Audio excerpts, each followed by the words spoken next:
Good morning friends, so welcome to the prelims booster session. आज का पहला topic है Royal Indian Navy mutiny of 1946। Topic आपके governance के लिए और हिस्ट्री के लिए इंपॉर्टेंट है। तो इंडिया जो है वो 80th इंडिपेंडेंस डे तो मार्क कर रहा है, लेकिन नेवल हिस्टोरियंस और कमेंटेटर्स रिविजिट कर रहे हैं रॉयल इंडियन नेवी म्यूटिनी जो फरवरी 1946 में हुई थी, जिसे हम लास्ट वॉर ऑफ इंडिपेंडेंस भी कहते हैं। तो 1946 में फरवरी में क्या हुआ कि लगभग 1000 सेलर्स जो थे रॉयल इंडियन नेवी के, HMIS तलवार जो कि एक नेवल शोर एस्टेब्लिशमेंट थी बॉम्बे में, उन्होंने ब्रिटिश रूल के अगेंस्ट रिवोल्ट कर दिया। रिवोल्ट जो है वो बहुत तेज़ी से फैल गया और कम से कम 20,000 सेलर्स अक्रॉस 78 शिप्स और 20 शोर एस्टेब्लिशमेंट्स उन्होंने इसमें पार्टिसिपेट किया, जो कि कराची, कैलकाटा, मद्रास और विशाखापट्टनम तक फैल गया। तो हुआ क्या, क्या रीज़न था, क्यों ये म्यूटिनी हुई?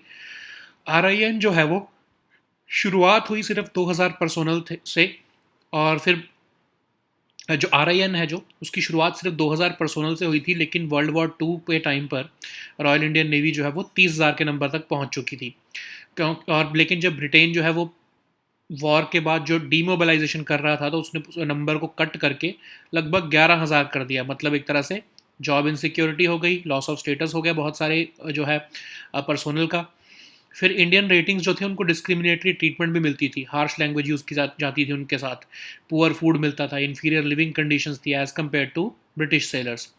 और 1942 से 1945 के बीच में जो RIN है उसने कई तरह से और भी म्यूटिनीज़ देखी, मतलब 9 सेपरेट म्यूटिनीज़ भी उन्होंने पहले देखी।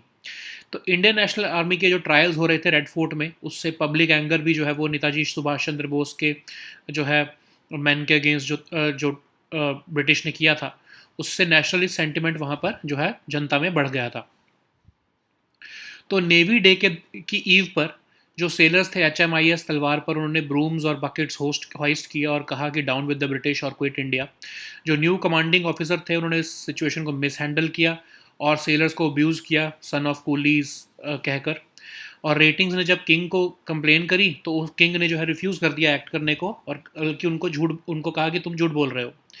और म्यूटिनी जो है वो इसलिए भी इतनी तेज़ी से फैली क्योंकि ये सिग्नल्स कम्युनिकेशन ब्रांच जो सेलर्स की थी वहाँ से शुरू हुई, और ये स्ट्राइक कॉल फिर जो है वो धीरे धीरे बहुत तेज़ी से वायरलेस रेडियो से नेवल स्टेशन नेशन वाइड फैला दी गई। डिमांड जो थी वो ऑफ कोर्स स्पेसिफिक ग्रीवेंसेस जो थी सर्विसेज की उससे रिलेटेड तो थी ही, लेकिन फिर लार्जर एंटी इंपीरियल पॉलिटिक्स के अगेंस्ट भी शुरू हो चुकी थी। तो पॉलिटिकल डिमांड्स इसमें रखी गई कि ब्रिटिश इंडियन ट्रूप्स जो उनका विड्रॉ किया जाए इंडोनेशिया से, और फ्री ट्रायल्स मिले यानी डिटेनीज़ को। म्यूटिनर्स जो हैं उन्होंने अपने आप को ऑर्गेनाइज़ किया नेवल सेंट्रल स्ट्राइक कमेटी के अंडर, और उन्हें अपने आप को इंडियन नेशनल नेवी और आज़ाद हिंदीज़ कहना शुरू किया। ब्रिटिश फ्लैग्स को हटाकर कॉम्बिनेशन शुरू किए गए कांग्रेस, मुस्लिम लीग और कम्युनिस्ट पार्टी के फ्लैग्स के। म्यूटिनर्स जो है उन्होंने बुचर आइलैंड को जो है वो टेक ओवर कर लिया। सिविलियन सॉलिडारिटी भी एक्स्ट्रॉर्डनरी थी। लगभग 3 लाख मिल workers, dockyard staff, railway employees, students जो हैं बॉम्बे में, उन्होंने इस प्रोटेस्ट को ज्वाइन किया। एलिमेंट्स जो थे रॉयल इंडियन एयरफोर्स के और लोकल पुलिस, उन्होंने भी सिंपैथी दिखाई और जो है म्यूटिनस कंडक्ट दिखाया। तो ब्रिटिश जो है उन्होंने डिसप्रपोर्शनेट फोर्स यूज़ की, पुलिस फायरिंग की, लगभग 400 से 700 लोगों को मार दिया गया। ब्रिटिश ने रिकग्नाइज़ किया कि अब वो कोर्सिव इंस्टीट्यूशंस के ऊपर डिपेंड नहीं कर सकते मेंटेन करने के लिए कंट्रोल को। अब जो कांग्रेस और मुस्लिम लीग के लीडर्स थे वो तो म्यूटिनियर्स को कह रहे थे कि आप सरेंडर कर दो, क्यों? वो डर रहे थे कि कहीं वायलेंस से जो है कैबिनेट मिशन जो टॉक्स हैं वो फेल ना हो जाएं। कम्युनिस्ट पार्टी ऑफ इंडिया और उनके जो लीडर्स थे उन्होंने लेकिन फुली फुली बैक किया म्यूटिनी को और कहा कि एक एंटी एम्पेरियलिस्ट अपराइजिंग है ये।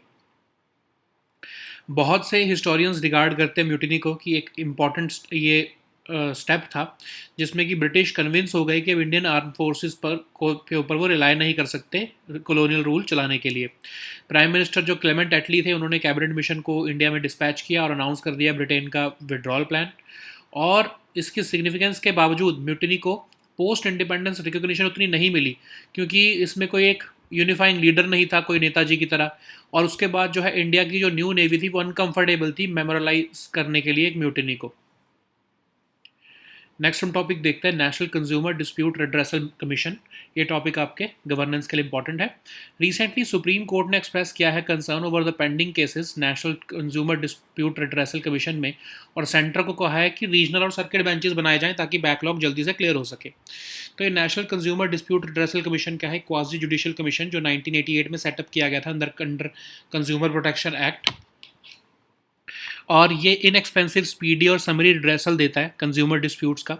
कमीशन जो है वो हेड किया जाता है एक सिटिंग या फिर रिटायर्ड जज of supreme court of India या फिर एक सिटिंग या retired chief justice of high court द्वारा। अब इसकी जुरिस्डिक्शन जो है वो कंप्लेंट्स अगर 2 करोड़ से ऊपर की हैं तो उस पर ही एप्लीकेबल होती है। गुड्स और सर्विसेज दोनों को ये कवर करता है, और इसके अगेंस्ट जो भी अपील हैं वो 30 दिन के अंदर सुप्रीम कोर्ट में फाइल की जा सकती हैं। इसका हेड ऑफिस जो है वो न्यू दिल्ली में लोकेटेड है।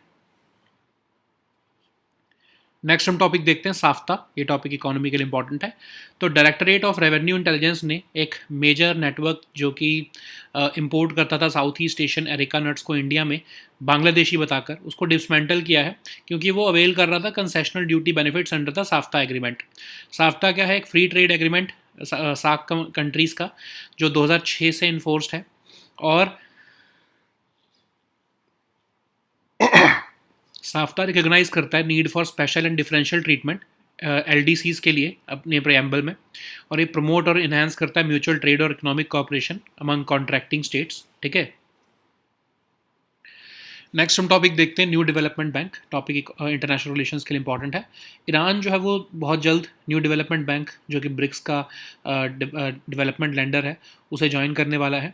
तो न्यू डेवलपमेंट बैंक जो है इसको हम ब्रिक्स डेवलपमेंट बैंक भी कहते हैं। एक मल्टीलैटरल बैंक है जो कि ब्राज़ील, रशिया, इंडिया, चाइना और साउथ अफ्रीका ने बनाया था ताकि मोबिलाइज हो सके रिसोर्सेज इंफ्रास्ट्रक्चर के लिए, सस्टेनेबल डेवलपमेंट प्रोजेक्ट्स के लिए ब्रिक्स कंट्रीज़ में। ये एग्रीमेंट साइन हुआ था ड्यूरिंग ब्रिक्स समिट जो कि फोर्टालेजा ब्राज़ील में 2014 में जो है वो साइन किया गया था, और ये बैंक ऑपरेशनल हुआ 2015 में। हेडक्वार्टर है ये शंघाई चाइना में, और मेंबरशिप जो है NDB की सभी मेंबर्स ऑफ यूनाइटेड नेशंस के लिए ओपन है। अब इसकी फाउंडिंग कैपिटल $100 बिलियन की है, और जो ये सब्सक्राइब कैपिटल है $50 बिलियन की। ये इक्वली अमंग 5 फाउंडिंग मेंबर्स जो है डिस्ट्रीब्यूटेड थी। बैंक जो है वो बोर्ड ऑफ गवर्नर्स द्वारा गवर्नड है, और जिसमें फाइनेंस मिनिस्टर्स जो हैं पांचों ब्रिक्स कंट्रीज़ के और बोर्ड ऑफ डायरेक्टर्स आते हैं। जो प्रेसिडेंसी और वाइस प्रेसिडेंसी है NDB की वो रोटेट होती है अमंग ब्रिक्स फाउंडिंग मेंबर्स, और हर मेंबर के पास एक इक्वल वोटिंग पावर भी है। नेक्स्ट हम टॉपिक देखते हैं Nancy Grace Roman space telescope. Topic science and tech के लिए इंपॉर्टेंट है। तो नासा का Nancy Grace Roman space telescope जो है अपनी जर्नी शुरू करने लगा है 30 अगस्त से। नासा का फ्लैगशिप ऑर्बिटल ऑब्जर्वेटरी है। ये सेटल करना चाहता है ये essential questions in the areas of dark energy, exoplanets and infrared astrophysics. One of the deepest ever views देगा ये हमें heart of milky way Galaxy का। सन अर्थ लैग्रांज पॉइंट जो L2 है वहाँ पर इसे प्लेस किया जाएगा। Hundreds of millions of stars को ये मॉनिटर करेगा। अब इसमें एक वाइड फील्ड इंस्ट्रूमेंट है, मतलब एक 300 मेगापिक्सल का इंफ्रारेड कैमरा है जो 100 टाइम्स ग्रेटर हमें व्यू देगा स्काई का as compare to Hubble infrared instrument. एक कोरोनाग्राफ इंस्ट्रूमेंट भी है जो हाई पर कॉन्ट्रास्ट इमेजिंग और स्पेक्ट्रोस्कोपी देगा इंडिविजुअल नियर बाय एक्सोप्लैनेट्स की। नेक्स्ट हम टॉपिक देखते हैं फ्राइडरिक एटेक्सिया। ये टॉपिक आप एक सोशल इश्यूज़ के लिए इंपॉर्टेंट है। एक न्यू स्टडी की है रिसर्चर्स ने यूनिवर्सिटी ऑफ ओक्लाहोमा की, जिसमें पता लगा है कि FA जो है वो एक जीन जो होता है FXN उसके म्यूटेट होने की वजह से होती है। तो एक रेयर इनहेरिटेड डिसऑर्डर है जिसमें प्रोग्रेसिव डैमेज हो जाता है नर्वस सिस्टम का। ये डैमेज जो है आपके स्पाइनल कॉर्ड को अफेक्ट करता है और नर्व्स को अफेक्ट करता है जो मसल मूवमेंट को कंट्रोल करती हैं। अब इसका कॉज क्या होता है? ये जीन जो है FXN बेसिकली म्यूटेट हो जाता है। ये FXN जीन जो है ये कोड करता है एक प्रोटीन जिसको हम फ्रेटेक्सिन कहते हैं। फ्रेटेक्सिन जो है वो माइटोकॉन्ड्रिया के लिए एसेंशियल होता है। जब फ्रेटेक्सिन लेवल जो है वो एबनॉर्मली लो हो जाते हैं तो माइटोकॉन्ड्रिया ATP कम बना पाता है, और फिर उसकी वजह से जो है टॉक्सिक बाई प्रोडक्ट्स भी एक्यूमुलेट होने लगते हैं, और उससे सेल डिसफंक्शनल हो जाता है। ठीक है। अब जो ये ये जो ये इशू है या बीमारी है इसका कोई क्योर नहीं है, सिर्फ इसलिए सिम्टम्स को ईज करने पे ही फोकस किया जाता है।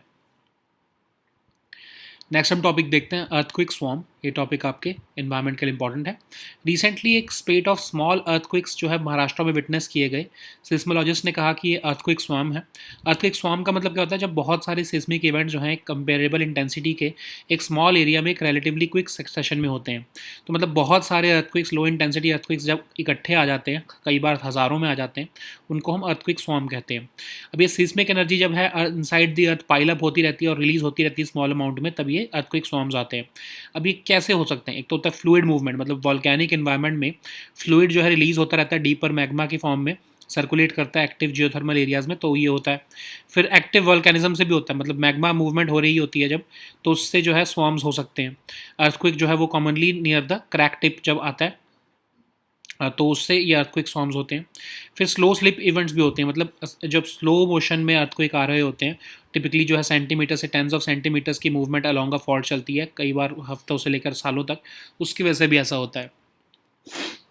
नेक्स्ट हम टॉपिक देखते हैं हरा मैंग्रोव फॉरेस्ट। ये टॉपिक आपके एनवायरनमेंट के लिए इंपॉर्टेंट है। रिसेंटली सैटेलाइट इमेजेस ने रिवील किया है एक मेजर इन्वायरमेंटल थ्रेट टू हरा मैंग्रोव फॉरेस्ट, एक ऑयल स्पिल की वजह से। ये जो है एक वाइटल इकोलॉजिकल ट्रेजर है पर्शियन गल्फ में, जो स्टेट ऑफ हॉर्मुज में आता है, और ये मेनली यहाँ पर ग्रे मैंग्रोव ट्रीज़ हैं। एक स्पेशल फिल्ट्रेशन सिस्टम है इनमें, जो इनकी रूट्स अलाउ करती है इनको, ताकि ये सलाइन कंडीशंस में थ्राइव कर सकते हैं। यूनेस्को बायोस्फीयर रिजर्व है ये फॉरेस्ट, और ये रूट्स जो हैं वो प्रोटेक्ट करती हैं कोस्ट को अगेंस्ट इरोजन ऑल्सो, और इनकी इंपॉर्टेंट नर्सरी है for marine life also. Next हम टॉपिक देखते हैं माउंट एल्ब्रस। टॉपिक आपके एनवायरनमेंट के लिए इंपॉर्टेंट है। आंध्र प्रदेश के एक पुलिस सब इंस्पेक्टर जो है, उन्होंने इंडिया के 80th इंडिपेंडेंस डे को यूनिक वे में सेलिब्रेट किया है माउंट एल्ब्रस पर जाकर। तो माउंट एल्ब्रस क्या है, सदर्न रशिया में एक लोकेटेड एक हाईएस्ट पीक है कॉकेसस माउंटेन्स की, और ये वर्ल्ड की 10th मोस्ट प्रोमिनेंट पीक है, और ये हाईएस्ट माउंटेन पीक है बोथ यूरोपियन कॉन्टिनेंट और रशिया में, और one of the 7 summits of the world, और ये जो कि टॉलेस्ट माउंटेन्स हैं ईच ऑफ द 7 कॉन्टिनेंट्स में। माउंट एल्ब्रस जो है एक इनएक्टिव वॉल्केनो है, और ये यूरेशिया का हाईएस्ट स्ट्रेटो वॉल्केनो भी है। Okay, so now let us see all these topics in English. So the first topic is Royal Indian Navy Mutiny of 1946. This topic is important for your history section. So as India has marked 80th Independence Day, naval historians and commentators revisited the Royal Indian Navy Mutiny of February 1946, which is often called the last war of independence also. So what was the Rin Mutiny? So about 1,000 sailors of the Royal Indian Navy at HMIS Talwar revolted against British rule in February 1946. This revolt cascaded rapidly, eventually involving more than 20,000 sailors across 78 ships and 20 shore establishments, spreading to Karachi, Calcutta, Madras, and Vishakhapatnam. So RIN grew from about under 2,000 personnel to nearly 30,000 during World War II. But Britain, when it came back from the war, started cutting down this number too, and it brought it down to 11,000, which basically meant loss of status and job insecurity for these personnel. Indian ratings were also facing discriminatory treatment, harsh language, poor food, inferior living conditions as compared to British sailors, despite performing on par with them during the war. Between 1942 and 1945, RIN had already witnessed 9 separate mutinies. Okay, Indian National Army trials at the Red Fort and public anger over the treatment of Netaji Subhash Chandra Bose's men also fueled nationalist sentiment among the ratings. So what happened is that on the eve of Navy Day, sailors at HMIS Talwar hoisted brooms and buckets with slogans like "Down with the British" and "Quit India." The new commanding officer mishandled this situation. He abused the sailors by calling them sons of coolies, which raised the tensions even further. Ratings when they complained against King, he refused to act and instead accused them of lying. The mutiny began when the signal school communication branch sailors who were better trained in communication, they made a call, and this call spread quickly via wireless radio to naval stations nationwide.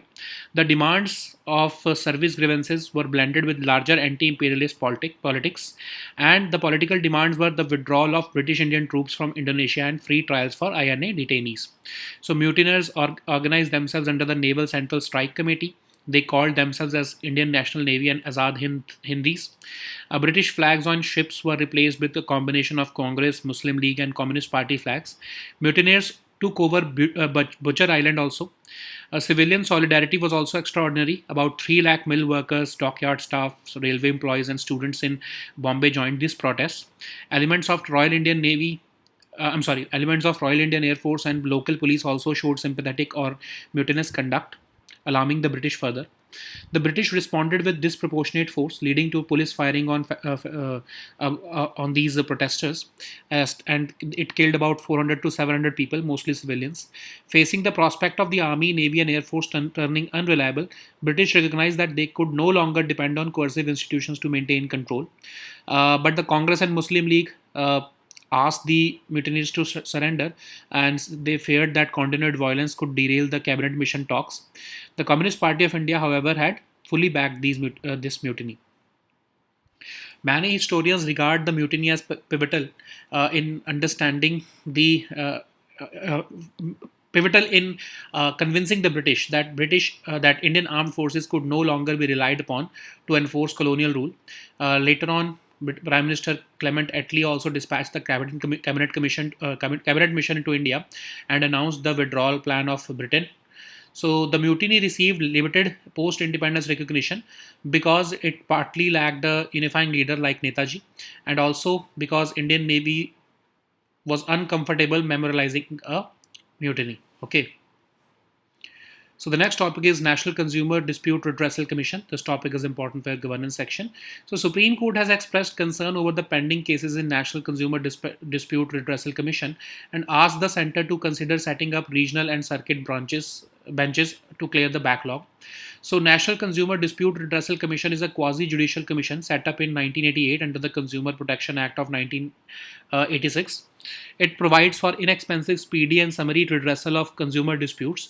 This commission is headed by a sitting or retired judge of the Supreme Court of India or a sitting or retired Chief Justice of High Court. It shall have the jurisdiction to entertain a complaint valued more than 2 crore and also have appellate and revisional jurisdiction from the orders of State Commission and District Fora, as the case may be. The provisions of this Act cover goods as well as services. Any person aggrieved by an order of this commission may appeal against such an order to Supreme Court within a period of 30 days, and its head office is located in New Delhi. So the next topic is SAFTA. This topic is important for your international relations and economy section. So Directorate of Revenue Intelligence has dismantled a major network involved in importing Southeast Asian areca nuts into India by falsely declaring them as of Bangladeshi origin and availing concessional duty benefits under the SAFTA agreement. So SAFTA is the free trade arrangement of the SAARC countries. It came into force in 2006. SAFTA recognizes the need for special and differential treatment for LDCs in its preamble, and the aim is to promote and enhance mutual trade and economic cooperation among the contracting states. So the next topic is New Development Bank. This topic is important for international relations. Iran will soon be joining the New Development Bank, which is also called the BRICS Bank. And what is New Development Bank? So it's a multilateral development bank established by BRICS countries to mobilize resources for infrastructure and sustainable development projects in BRICS countries and other emerging economies and developing countries. The agreement was established or signed in 2014 during the BRICS summit. The bank became operational in 2015, and it is headquartered in Shanghai, China. Membership is open to any member of the United Nations and not just limited to BRICS members. So its founding capital was set at $100 billion, and initial subscribed capital of $150 billion was divided equally among the 5 founding members. This bank is governed by a board of governors, and it is made up of finance ministers of the 5 BRICS countries and a board of directors. So both the presidency and vice presidency of the NDB are rotated among BRICS founding members. So unlike in the case of World Bank or ADB, each member in NDB has an equal voting power. So the next topic is Nancy Grace Roman Space Telescope. This topic is important for your science and tech section. So NASA's Nancy Grace Roman Space Telescope is set to begin its journey to a new home in deep space on 30th of August. It is NASA's flagship orbital observatory. It is designed to settle essential questions in the areas of dark energy, exoplanets, and infrared astrophysics. It will provide one of the deepest ever views into the heart of our Milky Way galaxy. It will orbit around a special place in space called the second Sun-Earth Lagrange point, or L2. It will monitor hundreds of millions of stars. So it will have a wide field instrument which will have a 300 megapixel infrared camera, which will give a field of view which is 100 times greater than the Hubble's infrared instrument. It will also have a coronagraph instrument which will perform high contrast imaging and spectroscopy of individual nearby exoplanets. So the next topic is Friedreich ataxia. This topic is important for your social issues. A new study from researchers at the University of Oklahoma has found that Friedreich's ataxia is caused by a gene, FXN, when it becomes mutated. So it's a rare inherited disorder which causes progressive damage to the nervous system, and it affects your spinal cord and nerves that control muscle movement. It is caused when a gene called FXN becomes mutated. FXN gene codes for a protein called frataxin, which is essential for mitochondria. When frataxin levels become abnormally low, the mitochondria produce ATP less effectively and also accumulate toxic byproducts. This renders the cell dysfunctional. This disease has no cure as of now, so treatment is focused on easing symptoms only. So the next topic is earthquake swarm. This topic is important for your environment section. So a spate of small earthquakes in Maharashtra and have been observed, and seismologists call this pattern of quakes an earthquake swarm. So earthquake swarm basically occurs when multiple seismic events of comparable intensity strike a small area in relatively quick succession. It involves a series of many, sometimes thousands, low intensity earthquakes without a discernible main shock. When seismic energy piles up inside the earth and it is released in small amounts, it is called earthquake swarms. So it is caused by several reasons, like fluid movement during volcanic environments, when the fluid gets released from deeper magma or circulating within the active geothermal areas.